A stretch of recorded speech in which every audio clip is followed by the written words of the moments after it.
सो hi everyone, मेरा नाम है नमित कपूर और मैं आप सबका स्वागत करता हूँ वन स्टॉप एमसीए की एक शानदार और एक कमाल वीडियो में। तो दोस्तों यार, आज हमारे साथ है नम्रता नूपुर, जिनकी निमसेट के अंदर ऑल इंडिया रैंक थी 566। ये एक बहुत ही अच्छा एग्जांपल है कि भैया कैसे आप लोग सेल्फ स्टडी से एनआईटी पहुंच सकते हो। ये बीएससी फिजिक्स ऑनर्स बैकग्राउंड से थी और उन्होंने आगे आके एमसीए परस्यू करी और उन्होंने जो अपनी तैयारी थी वो लास्ट के 5-6 मंथ जो हमारा लॉकडाउन का टाइम था 2020 के अंदर, उसी में अपनी तैयारी करी थी। तो किस तरह से इन्होंने अपनी तैयारी सेल्फ स्टडी से और यूट्यूब स्टडी से मैनेज करी, ये आपको अपनी पूरी प्रिपरेशन स्ट्रेटेजी बताएंगी। और उसके बाद इस वीडियो में हम लोग जमशेदपुर की ऑनलाइन क्लासेस, फीस स्ट्रक्चर और प्लेसमेंट के बारे में डिटेल डिस्कशन करेंगे। तो स्टार्ट करते हैं इस वीडियो को पूरे हाई जोश के साथ। So hi Namrata. Hi Namit, I am from Ghazipur UP और मैंने अपनी ग्रेजुएशन बनारस हिंदू यूनिवर्सिटी से करी है। फिजिक्स ऑनर्स में मैंने बीएससी करी है and currently I am pursuing my MCA at NIT Jamshedpur. Right Namrata, मैं नम्रता की एक बात बता दूं कि इन्होंने बीएचयू से अपनी जो है अंडर ग्रेजुएशन करी है और फिजिक्स ऑनर्स में करी है। तो एक बहुत ऑब्वियस क्वेश्चन रहता है कि अगर तुम फिजिक्स ऑनर्स से करी है नूपुर, तो एक एमसीए में स्विच हम लोग जो करते हैं, तो ये तुमने एमसीए में स्विच करने का क्यों सोचा? मुझे मतलब 11th-12th में थी, मुझे इंटरेस्ट था इस कंप्यूटर साइंस फील्ड में और उस समय कुछ ऐसा प्लेटफॉर्म मिला नहीं। बट अभी जब भी मुझे पता चला ग्रेजुएशन में मैं थी जब अपने कि हाँ there is something called MCA और निमसेट का पेपर एक होता है, तो उसके थ्रू मतलब एक एनआईटी का प्लेटफॉर्म आपको मिल जाता है उसमें, तो इसलिए मैंने उधर से स्विच कर लिया।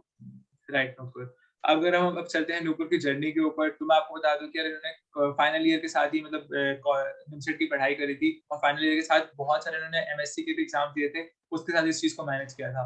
मैं चाहूंगा कि नूपुर अब तुम बच्चों को डिटेल में बताओ कि कैसे मतलब तुमने अपनी प्रिपरेशन स्टार्ट करी, क्या तुम्हारी स्ट्रेटेजी थी और लास्ट के जो 5-6 मंथ थे तुमने सेल्फ स्टडी करी है, उससे कैसे मैनेज करा है। क्योंकि ना बहुत सारे बच्चों के दिमाग में एक मिथ रहती है, कॉमन मिथ होती है कि भैया अगर हम एक अच्छी कोचिंग नहीं लेंगे तो क्या हमारा निमसेट में सिलेक्शन हो पाएगा।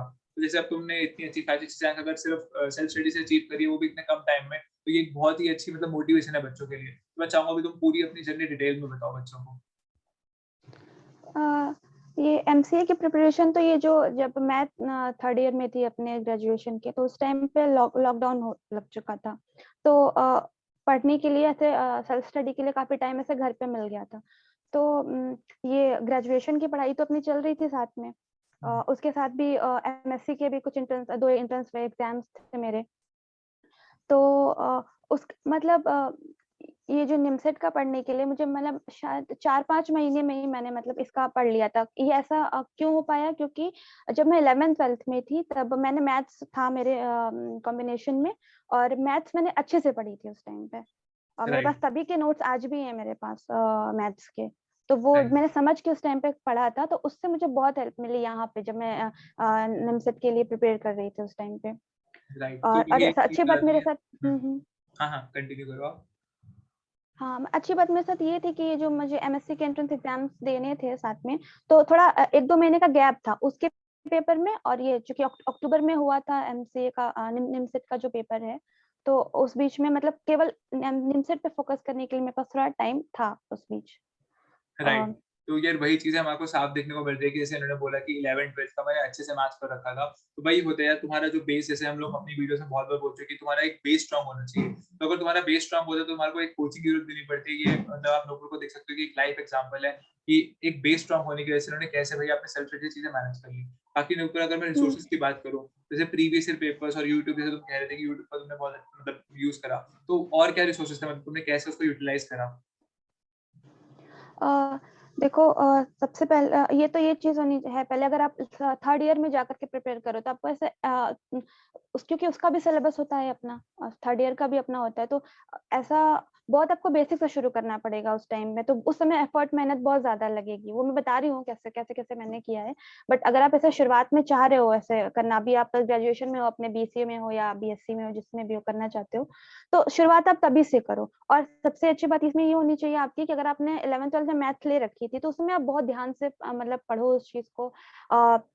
बीसीए में अभी जाते हो तो तभी से पढ़ना स्टार्ट करो, खासकर मैथ्स के लिए उसका सिलेबस बहुत बड़ा होता है। तो मैंने कैसे मतलब पढ़ा था ऐसे,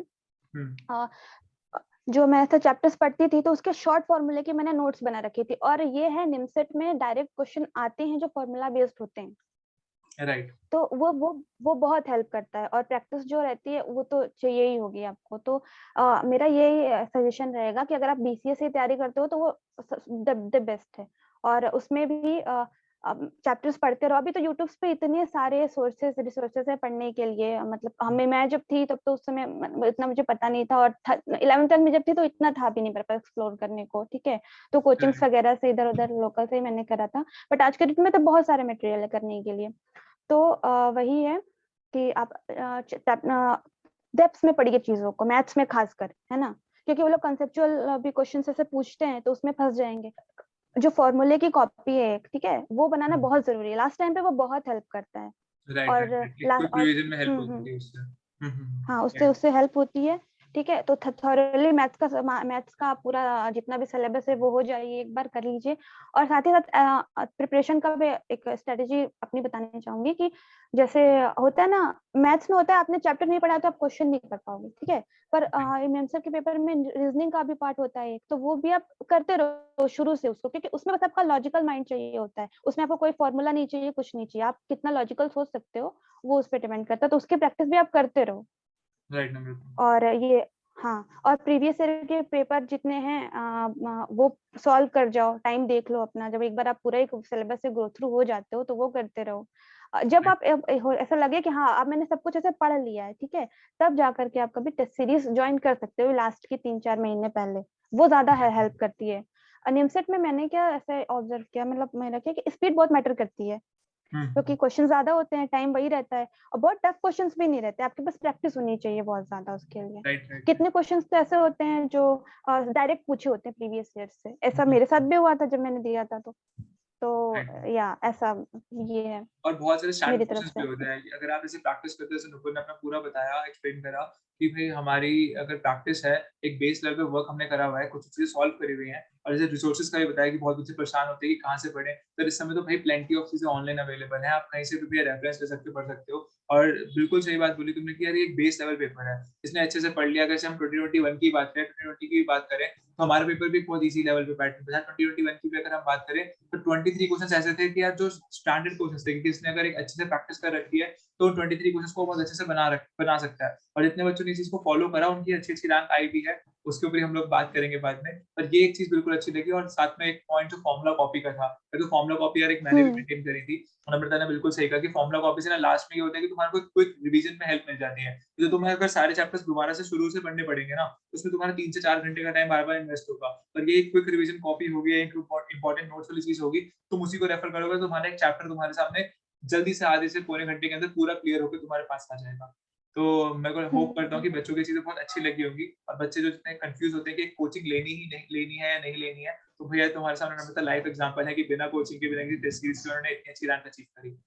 इसके बाद अगर हम नम्रता बात हम्म करें तो एनआईटी जमशेदपुर के बारे में, तो एनआईटी जमशेदपुर के अंदर तुम्हारा ऑनलाइन क्लासेस का एक्सपीरियंस कैसा रहा है अभी तक का? ऑनलाइन तो सब कुछ मतलब नया ही है। तो ठीक है, टीचर्स जो हैं जो पढ़ाते हैं, वो फैकल्टीज अच्छी है हमारी यहाँ पे। और क्लासेस चलती हैं, मतलब अप्रोक्स 3 से 4 घंटे की क्लासेस रहती हैं हमारी डेली बेसिस पे, कंटिन्यूअस टाइम शेड्यूल में वो रहती हैं। और अपना टाइम भी काफी, मतलब अब 12 बजे तक, 1 बजे तक मान लो क्लास खत्म हो जाती है, तो दिन भर का टाइम रहता है। उसमें आप अपना अपना कुछ प्रोजेक्ट बना सकते हैं, आपको पहले से अगर नॉलेज है तो उसके लिए। और एक्स्ट्रा करिकुलर जो आप करना चाहते हैं वो कर सकते हैं, कोडिंग पे ध्यान दे सकते हैं उस टाइम में। तो ऐसा है यहाँ, मतलब टाइम मिलता है, यूटिलाइज करने की बात है बस। तो जैसे नम्रता ने अभी बताया कि यार 3 से 4 घंटे का जो शेड्यूल रहता है, तो आप अपने साथ प्रोजेक्ट वर्क भी कर सकते हो, कोई और भी अगर आपकी हॉबी है तो उसको भी फॉलो कर सकते हो। या बहुत सारे बच्चे ऐसे होते हैं जो डेवलपमेंट में चले जाते हैं, तो आप वो वाले काम भी साथ में कर सकते हो, बहुत इजीली मैनेजेबल होता है। उसके बाद अगर नम्रता हम लोग बात करें फीस स्ट्रक्चर कैसा है, मतलब जमशेदपुर की कितनी फीस रहती है सेमेस्टर वाइज? यहाँ पे तो 50 to 55,000 ऐसे रहती है। जैसे फर्स्ट सेम में मेरा 54,000 ऐसे लगा था अप्रोक्स। और उसके बाद सेकंड और थर्ड में 50,000 ऐसा है अभी फीस स्ट्रक्चर यहाँ का। थोड़ा ज्यादा है यहाँ का बाकी एनआईटीज के रिस्पेक्ट में, बट राइट। अगर हम बाकी ठीक एनआईटी है से यहाँ कंपेयर करें, तो वहाँ पे 40 तक रहती है, 38 से 40 तक के अंदर आपकी फीस स्ट्रक्चर रहती है। थोड़ा यहाँ पे 10,000 रुपए ज्यादा है, पर आई गेस लोन फैसिलिटी भी पूरी अवेलेबल होगी कि आप इजीली लोन अप्लाई कर सकते हो बैंक पोर्टल्स पे जाकर, और वहाँ हाँ पे आपको लोन मिल जाएगा। राइट। हाँ, ये उसके बाद सारी हम चीजें हैं यहाँ पे। मतलब इसके बाद अगर हम लोग बात करें कॉलेज के रिसर्च कल्चर की, कि रिसर्च कल्चर कैसा है कॉलेज का, कि किस तरह से मतलब कुछ मतलब तुम्हारे पास पीएचडी ग्रेजुएट को तुम लोग देखते होंगे, तो मतलब रिसर्च के लिए किसी होता है कि बच्चे पेपर पब्लिश करना चाहते हैं, तो टीचर उसको सपोर्ट करते हैं, कुछ हेल्प करते हैं। हाँ, यहाँ पे है फैकल्टीज बहुत हेल्पफुल है, मतलब वो लोग तो खुद चाहते हैं कि हाँ बच्चे आए उनको पूछें, इंटरेस्ट दिखाएं अपने रिसर्च फील्ड में। तो ये सब का यहाँ पे एनवायरनमेंट बहुत अच्छा है इस रिसर्च फील्ड में। राइट, बताओ। और इसके बाद सबसे ज्यादा हॉट टॉपिक यही रहता है कि प्लेसमेंट्स कैसे कॉलेज की, मतलब जितने भी बच्चे होंगे उनको एक ना इंटरेस्ट रहता है कि हम कॉलेज जाने से पहले एक प्लेसमेंट्स ले लें। तो वो तो मेरे को पता है कि अभी तुम भी मतलब विजिट नहीं कर पाए हो, इतनी इंटरेक्शन नहीं होगी सीनियर से, पर एक एवरेज पैकेज मतलब मीडियन पैकेज क्या रहता है कॉलेज का और एक हाईएस्ट पैकेज क्या रहता है, उसका तुम थोड़ा सा आइडिया दे पाओ इस वीडियो में तो। हाँ, एवरेज पैकेज यहाँ का 7 to 8 LPA है वैसे। और हाईएस्ट मेरे सुपर सीनियर वाला जो बैच था उन लोग का 30 LPA गया था। हाँ, ऐसा जनरल इतना है ओके। एवरेज। बाकी तुम्हें एक बार फिजिकल वेरिफिकेशन के लिए मतलब कॉलेज विजिट करने का मौका मिला था, तो कैसा था मतलब कॉलेज का एक्सपीरियंस है, तुम गए वहाँ पे कैसा मतलब लगा? क्योंकि हमारे तो देखो ऐसा हाँ है वो कि हम अभी तक जा नहीं पाए, तो एक एक्साइटमेंट तो है कि कॉलेज कब हाँ खुलेंगे, कब जाएंगे। अब तो जूनियर्स भी मेरे को लगता है साथ में हमारे जा रहे होंगे, तो उसका एक्सपीरियंस कैसा था कि तुम्हारे को जब फिजिकल वेरिफिकेशन बुलाया था? हाँ, वी वर वेरी एक्साइटेड। और यहाँ पे बहुत बहुत बहुत अच्छा है कॉलेज का कैंपस। कैंपस बहुत खूबसूरत है हम लोग का। और अभी तो न्यू बिल्डिंग भी बन गई है, वो भी बहुत अच्छी है। तो अब ज्यादा टाइम नहीं रह पाया, 3-4 घंटे ही वहाँ पे रह पाए होंगे वेरिफिकेशन के टाइम में, बट कैंपस बहुत सुंदर है, बहुत अच्छा लगा वहाँ जाके। राइट।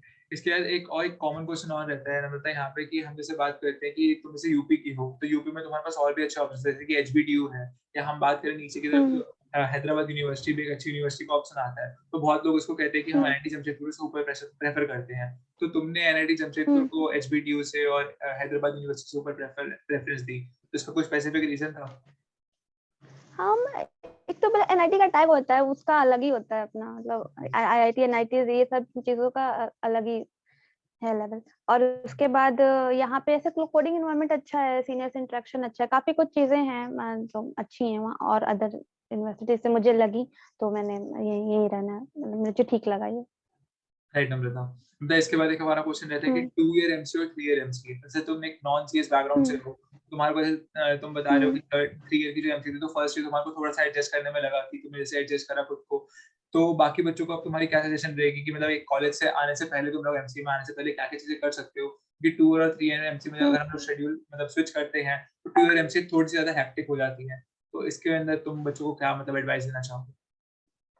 हाँ, ये तो बात है, क्योंकि नन से सीएस बैकग्राउंड के बच्चे हैं उनको काफी दिक्कत होगी। मतलब मैं तो खुद नॉन सीएस बैकग्राउंड से हूँ वहाँ से।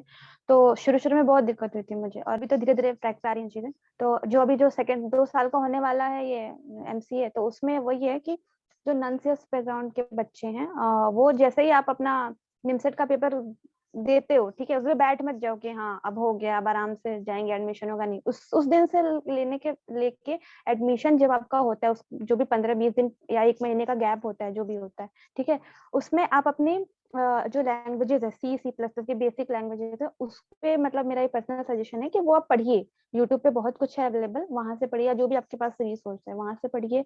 और बेसिक इनपुट आउटपुट के कोडिंग क्वेश्चन करिए। मतलब ये जो कॉम्पिटिटिव प्रोग्रामिंग है वो आप वहीं से स्टार्ट कर दीजिए करना, मतलब खुद से हैकर रैंक ट्राई कर सकते हैं, क्योंकि वो बहुत बेसिक बेसिक क्वेश्चन होते हैं उसमें। वो आपके डेवलपमेंट के लिए अच्छा है, वो धीरे धीरे धीरे बेसिक लेवल के लिए वो काफी अच्छा है। ये गलती मैंने करी थी, मेरे पास मतलब थोड़ा होता है ना, चिल हो गई थी, ये मुझे नहीं करना चाहिए था। राइट। तो ये मैं सजेस्ट करूंगी कि आप लोग करिए, ये गलती से भी छोड़िएगा नहीं, क्योंकि जब भी एडमिशन ले लेते हैं तो फिर बहुत टाइम जल्दी ले जाता है। हम लोग का तो और जल्दी गया था, 8 महीने में हमारे फर्स्ट ईयर कंप्लीट हो गया, 3-3 महीने का वो करके। तो सेमेस्टर बीत करके, तो करिए उसको, टाइम खराब मत करिए अपना।